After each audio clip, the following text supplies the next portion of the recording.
Happy mother's day mom. Thank you.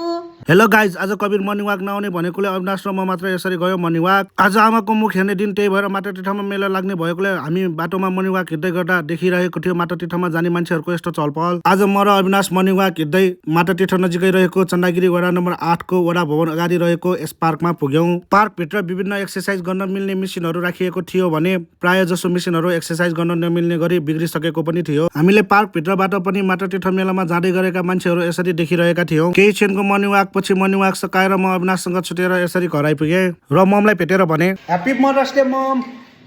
त्यसपछि बुढी पनि आफ्नो ममको मुख हेर्न जानुपर्ने भएकोले म घर पुग्दासम्म उनले यति परिकार रेडी गरिसकेकी थिइन् भने म चाहिँ बुढीलाई बाहिर लिएर जानलाई फेरि आवश्यक केही चिजहरू लिन जानको लागि यसरी रेडी भएर बाइक निकालेर लागे नजिकैको बजारतर्फ। बजार पुग्ने बित्तिकै सुरुमा म मिठाई लिनको लागि छिरेँ यो मिठाई पसल र आफूलाई चाहिने केही मिठाईहरू लिएर साउजीलाई यसरी हिसाब गर्न लगाएँ। यसरी मिठाई लिइसकेपछि म केही फलफुल सहित तरकारीको सामान लिएर फर्किएँ घर। त्यसपछि मैले बुढीलाई यसरी माछा र मासु बनाउन हेल्प गरिदिएँ। सबै परिकारहरू रेडी भइसकेपछि बुढीले यसरी प्याकिङ गरेर आफू पनि रेडी भएर पठाउ बोलाएर छोरी सहित आफ्नो आमाको मुख हेर्नको लागि गइन् माइत। केही क्षणपछि ठुल दिदी र ठुल भिनाजु, सानो दिदी र सानो भिनाजु पनि ममको मुख हेर्नलाई आउनुभयो। यति बेलासम्म बुढी पनि आफ्नो आमाको मुख हेरेर माइतीबाट फर्किसकेकी थिइन्। त्यसपछि हाम्रो आमाको मुख हेर्ने कार्यक्रम यसरी पकापक सुरु हुन्छ। त्यसपछि ठुल दिदी, सानो दिदी र मैले पाले पालो गरी आमाको मुख हेर्छौं। छोरीले पनि उसकी आमाको यसरी मुख हेर्छे। यसरी मुख हेर्ने कार्यक्रम सकेपछि हामी सबैजना यसरी टेबलमा बसेर स्न्याक्स खान्छौं र स्न्याक्स खान सकिसकेपछि हामी सबैजना माटाटीठा मेला हेर्न जानको लागि निस्कन्छौं। माटाटीठा जारी मेन बाटोमा पुग्न साथै मान्छेहरूको यस्तो भिड देखिन थाल्छ। यसको साथै फुटपाथ पसलहरू पनि टन्नै देखिन थाल्छ।